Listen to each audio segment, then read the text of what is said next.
police dogs. They had curfew set at 9 o'clock. They didn't want anybody out, and you couldn't go out of your room after 9 o'clock at night because there were police touring the campus with police dogs, keeping people in their rooms because it was so bad. Really? Yeah, right at Eastern. So that was during the springtime in 1970. Yeah, yeah, how old were you when that happened? I was 18. So, like, do you know, like, how the rioting started or at all? I don't know. Nope. See, I don't really know any of that. Because they were doing sit-ins. Like, it was mostly peaceful protesting at the time. It was common on the college campuses to protest the Vietnamese War.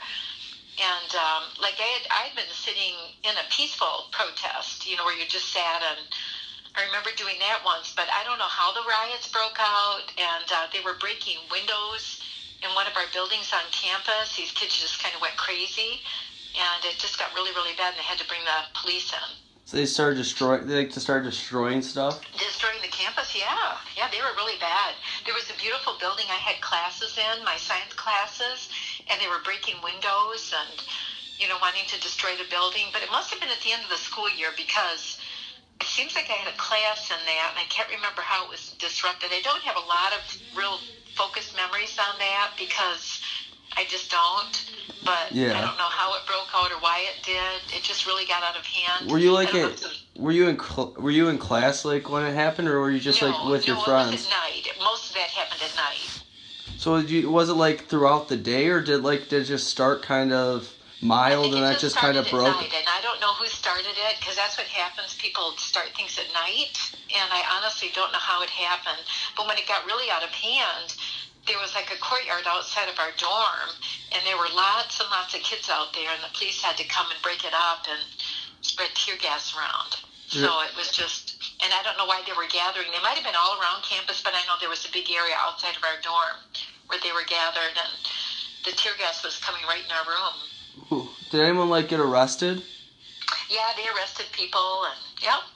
Do they use like rubber bullets, or they just use like tear gas? You know, I don't think so. I don't think, because students didn't have any weaponry or anything like that. It wasn't like rioting now.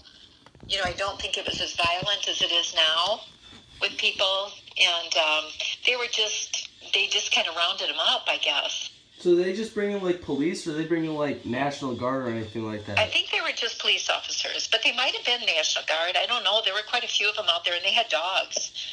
They had German Shepherds. Ooh. Yeah, they had dogs, and then after this happened, to keep kids in the room, they'd walk back and forth on the campus at night and make you stay in your room. You couldn't leave your room at all. Nobody could leave. So you had like a curfew? Yeah, they had a curfew at 9. I think it was 9 o'clock. So like, and I don't know. Oh. I honestly don't know how long it lasted or anything, because it was just kind of a vague memory of that now.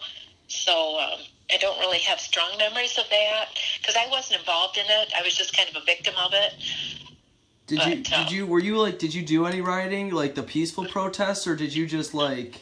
I did sit in a peaceful one time. We went and sat on the steps of like a courthouse, and that's all I did. I was totally against any kind of rioting. So I did a peaceful one time, and that was it. So when it broke out nasty, in fact, when they were breaking windows in this one beautiful classroom building, I went up to a girl I knew and I said, "What are you doing?" I was getting so mad. And she said, "We're protesting the war." And I said, "That's a horrible way to do it." I said, "Don't break." I said, "I love that building. I love my classroom." And she says, "Well," and then she got really mad and started swearing at me because she thought she had a right.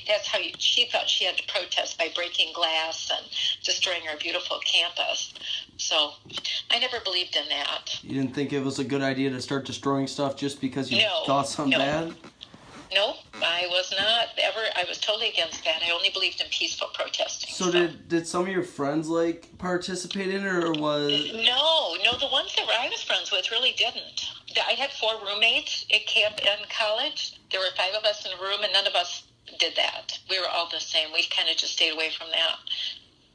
We were peaceful protesters. We were not the violent ones. So you like against the Vietnam War, or you just sat in? Well, we just didn't like our because all the young guys were being sent over there. They had a draft, and nobody wanted their loved ones to go over there. Because Papa, he was number 200 and something to go. He could have been called to the Vietnamese War. Oh, So so we just didn't want our loved ones being fighting in a war that had no useful purpose. So you're saying that's what we were against. that was probably your like main like reason for not wanting Sure. to. Yeah, the main reason was just we did not want our young men being killed there, because I think 60,000 Americans died in that war. It was a huge number. You'll have to look it up. I'm not sure. So we just didn't want our young guys fighting over there. No. Well, not a good idea. No. Do you know It how? didn't really accomplish anything. No. Yeah. Do you know how long it lasted? The rioting? The rioting, no, I don't remember, hon. I don't remember that at all. I don't think it was very long, just a few days. Oh, a few days? It was days? Yeah, I think so. Because I don't remember. It might have been a week. You know, it wasn't very long. So No, it was like kind of of just like spread out like. It might have broke out in like, a night or two, you know, kind of went crazy, and then the police came in and kind of settled it all down, and then it seems like we got back to normal again. So it wasn't very long. Do you know like how long the police you think were there? Like were they there for a few weeks or?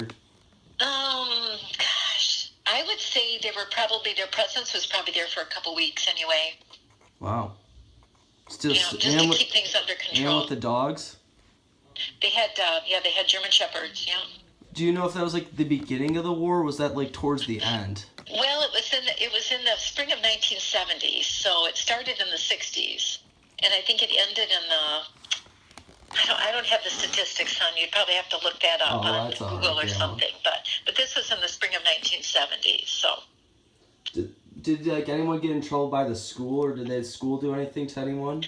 You know, I honestly don't know. Nobody I knew did, because my friends were not involved in that, but I'm sure there were people that got in trouble that were doing the damage. All right. Well, thank you. They were probably arrested. I wish I could tell you more, honey. I don't have a lot of, you know, it's kind of vague, but don't worry. It was really scary, though. It was scary. Was it? Because you don't know what people are going to do when they get all riled up. And when they have to bring the police in and fire tear gas at everybody. That was a good way to stop it, though. Nobody likes to be tear gassed. Yeah, no one likes it. No one likes to not be able to breathe. All right, well, thank you, Grandma. Okay, honey. Well, thank you. I wish I could give you more statistics, but I really, really don't have. Well, you're not a historian, so I wouldn't expect you to. Okay, honey. Well, I'll see you tomorrow. We're coming down tomorrow.